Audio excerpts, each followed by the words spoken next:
Thank you very much, Mr. Chairman. Mr. Chairman, it's great to have this hearing. Thanks for calling it. Thanks to all of our witnesses for being here. Professor Shaw, nice to see you again. Let me just start with you, if I could, Professor Shaw. You talked about the fact that there have been lots of rulings against the Trump administration. That's absolutely statistically true. I disagree with almost all of them. In fact, I think all of them. But the issue of this hearing really isn't the rulings, is it? It's the remedies. Wouldn't you agree? And those are distinct things. You may think that the ruling is quite correct, but that's actually not what we're talking about here today. We could have a hearing on that. Maybe we should. But we're talking today about the remedy. And the question is a remedy that binds parties who are not before the court, is that an appropriate thing? I mean, aren't you concerned about judges binding non-parties in their remedies? You may love the ruling, but even if you do, don't you think it's a little bit anomalous for courts to be going out there and binding parties who are not before them? I mean, is that something we want to encourage? Senator, I think that judges have been issuing rulings that impact non-parties since Marbury versus Madison, right? So you're not concerned about it? I'm not. I absolutely think that they can be abused, and well, they no, have been abused. Wait a minute. You were very concerned about it just a couple of years ago. Yeah. You said in response to a nationwide injunction on the Biden FDA's mifepristone rules, and I quote, "This injunction's a travesty for principles of democracy, notions of judicial impartiality, and the rule of law." I think I've been consistent today. That was issued by Judge Kaczmarek in a single judge division. They're a problem. Those are a problem. With him personally? Wait, no. So your testimony is if it's issued by Judge Kaczmarek, it's bad? No, sir. It's personal? That is not my testimony. Is the problem with the injunction? You were criticizing the universal injunction issued by a judge in a single judge division. I've been very clear today that those are a problem. By a Republican judge in a Republican division, then it's bad. No, Senator. Otherwise, it's fine. No, Senator. I think that single judge divisions What is the are a problem. principal difference? I'm looking for a principle. I understand you hate the president.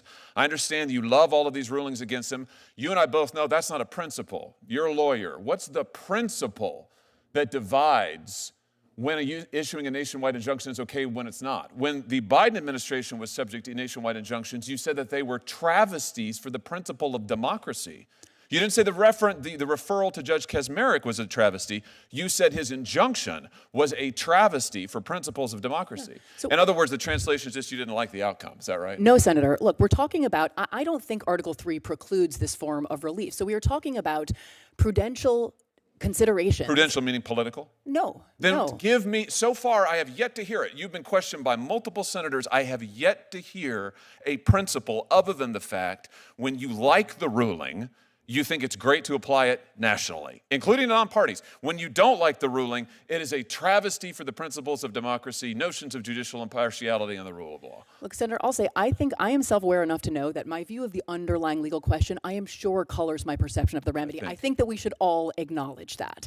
And yet I do think why shouldn't we stop nationwide injunctions for everybody? I think That's what we're talking about today. Because I'm not willing to leave without relief non-parties who are injured. No, you're not willing to leave without the ability to bind President Trump. No, I right? think that... I mean, when it's Biden, it's okay. No. When it's Biden, it's a travesty. When it's Trump in office, it's no holds barred, whatever it takes, right? I believe in a powerful...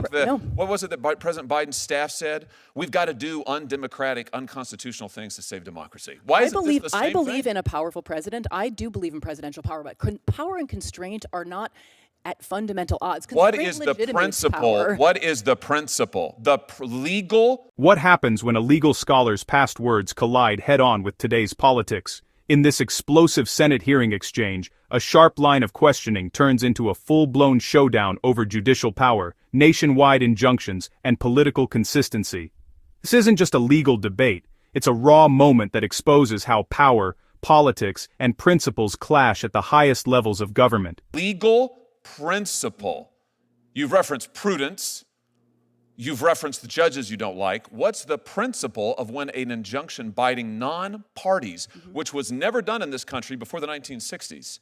And let's see the chart, the Trump chart, which was done really only once Trump came into office for the first time. You don't think this is a little bit anomalous? You don't think that's a little bit strange? A very plausible explanation, Senator, you have to consider is that he is engaged in much more lawless activity than other presidents, right? You don't think you must this concede that as a was never possibility. used before the 1960s, and suddenly Democrat judges decide we love the nationwide injunction. And then when Biden comes to office, no, actually. It's Republican appointees as well, Senator. No, and the 1960s is where some scholars locate the beginning Can you of this. identify But one others, before then? Mila Sahoni, who's another scholar of universal injunction, suggests 1913 is actually the first, and others in the 20s.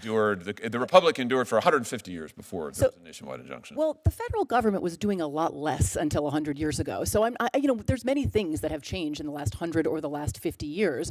So long as it is a Democrat president in office, then we should have no nationwide injunctions. If it's a Republican president, then this is absolutely fine, warranted, and called for. How can our system of law survive on those principles, Professor?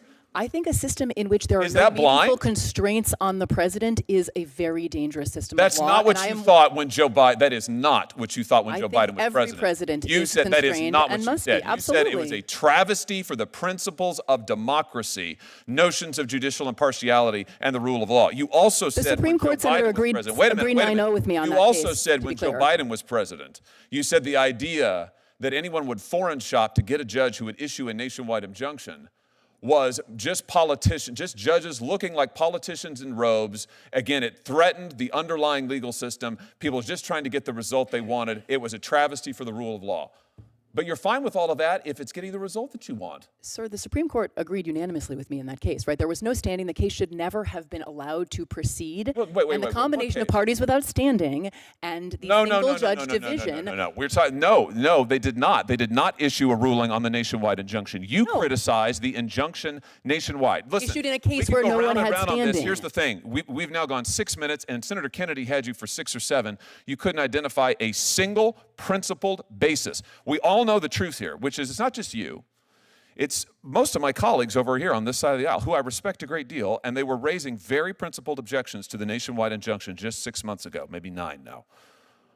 And you're probably right. My point is that all that's changed in 9 months is the occupant of 1600 Pennsylvania Avenue. And I realize that my colleagues on this side of the aisle very much dislike that individual, and I realize that you think that the rulings that he has lost are fundamentally sound. We might grant all of that. I disagree with all of that, but we can put that to one side. The question we're talking about here is, should judges, single judges, district court judges, be able to bind non-parties who are not in front of them? And you used to say no, now you say yes. Let's be consistent. I would just suggest to you our system of government cannot survive if it's going to be politics all the way down. Thank you, Mr. Chairman. Can I briefly respond? Sure. I mean, you invoked democracy a couple of times there, Senator. Judges are part of our system of democracy. Democracy is not as simple as majority rule. Judges have always served something of a You would have it be as simple as function. majority rule. When you get the majority you like, you're for the nationwide injunction. When you don't, you're not. If you enjoy this video, please subscribe, like, comment, and share for more political insight.